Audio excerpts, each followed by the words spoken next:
Welcome back. I'm Christina, founder of Digital Content Solutions. And if you're new here, I help health and wellness businesses build marketing systems that position them as a trusted name in their space and turn their expertise into consistent revenue. And today, I just want to talk about something that is actively reshaping the way health and wellness businesses market themselves, and that is AI. And I know whenever people hear AI, the conversation can get a little dramatic. People start asking questions like, is AI going to replace people? Is this making social media less personal? Is everything going to sound robotic? And I get that, but that's actually not the angle that I actually want to take today.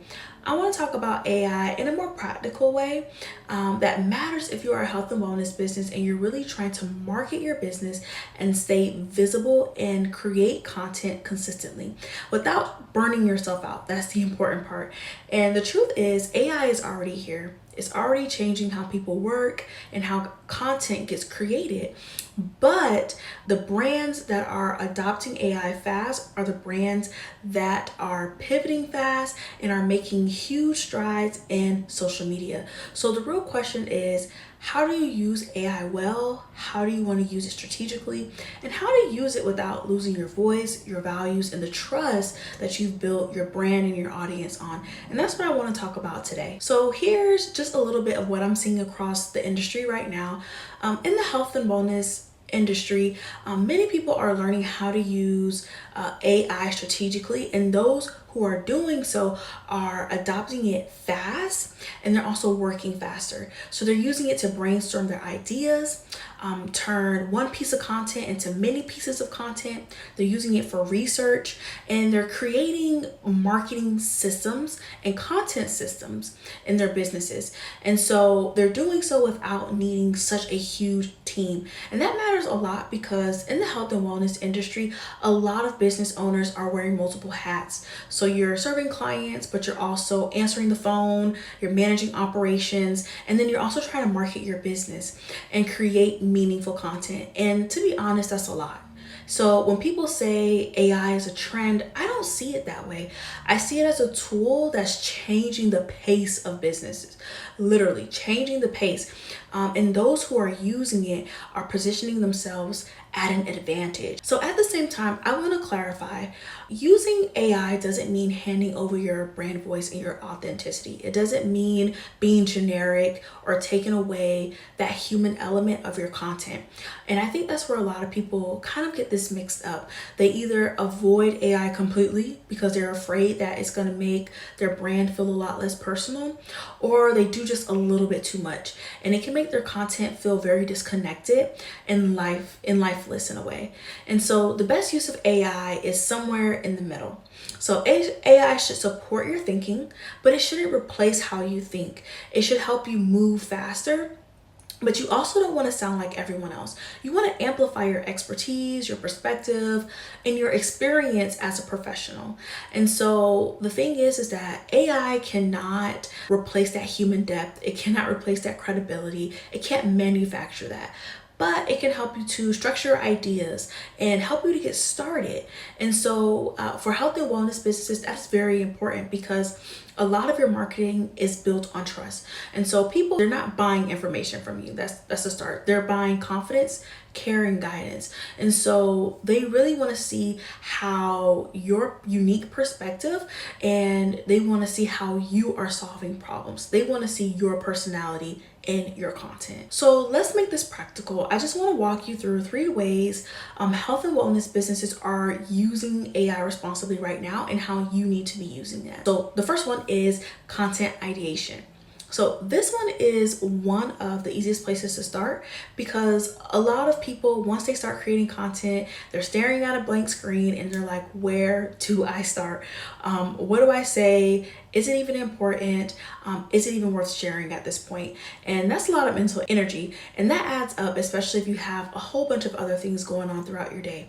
But AI can help you generate ideas based on your audience, your niche, your offers, and just the types of questions that your clients are already asking.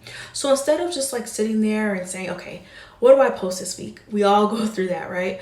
But instead you want to prompt yourself. And this is an AI prompt on the screen that I'm going to show you that you can use, and it's going to help you get started.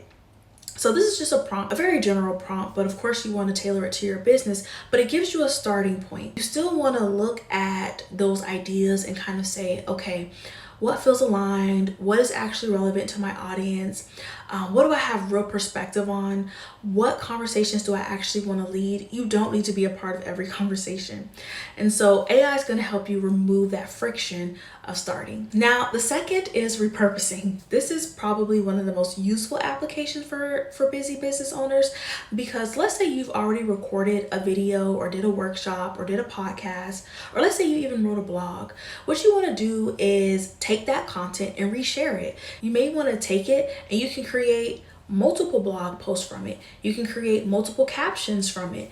You can have AI take that information and create multiple pieces of content that you can reshare over all of your platforms. And so that can be blog outlines, captions, short video hooks, FAQs, all types of content and information. And you don't have to start from scratch every single time. You're building from what you've already done. And honestly, that is one of the most smartest ways to market, because now you're staying consistent, but you're not constantly reinventing the wheel. And the third is research and trend spotting. And I think this one is very helpful, especially for health and wellness businesses, because your audience is always evolving. The language that they use is changing.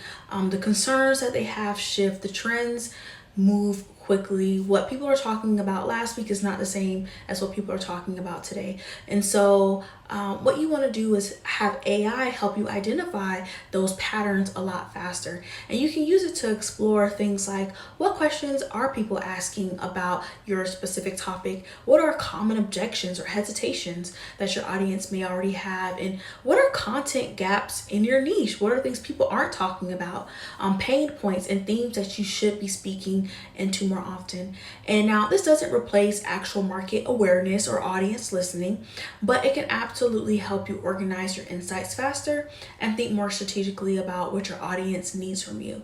And when you use it well, it helps you to create content that feels more relevant, more intentional, and more aligned with where your audience is right now. Now, I want to talk about something that is very important to me, and that is authenticity, because I do think that there is a right and a wrong way to use AI in your marketing. And just because a tool can do something doesn't mean that you should use it in that way, right? And for many brands in the health and wellness industry, trust is everything, and we've established that. And so if your audience is starting to feel like your content is consistent, but it's impersonal, then that may be a problem. And because people, they want clarity, but they also want helpful content. They want your content to feel like, okay, there's a real person behind, the screen here. And that's why I say you want to use AI really for the mechanical parts, but not the human elements of your content and of your brand. So use it to help you organize, structure, brainstorm, summarize, repurpose, and speed up those repetitive work tasks.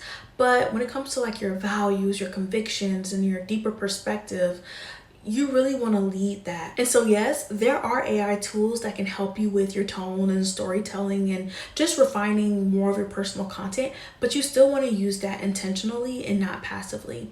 You don't want to become disconnected from your own message. You want AI to support your clarity, not replace your voice. And I really think that's the bigger conversation here. AI is just not about creating content faster. It's about creating a smarter workflow, a more sustainable workflow, a workflow that allows you to stay visible and strategic without being buried in the manual side of marketing. And for a lot of health and wellness business owners, that's the real opportunity here. If you had to choose between serving your clients well and marketing well, the answer is obvious. You want to do both. And AI, it can help you remove some of that operational pressure while you still are able to show up consistently for your brand. And if you can do that, I think it's worth learning how to use. So if you're a health or wellness brand and you've been trying to figure out how to use AI without losing what makes your business unique, I want to encourage you, you don't have to choose between efficiency and authenticity. You can use AI and still sound like yourself. You can use AI and still build that trust and create meaningful, human-centered marketing. So is that something that you want support with? I love to help you. There's a link in the description to book a free free strategy call. And if conversations like this are helpful for you, please make sure that you subscribe. I'll be sharing more on marketing, positioning, and how to grow your brand in a way that actually makes sense. So thank you so much for being here, and I'll be seeing you in the next one.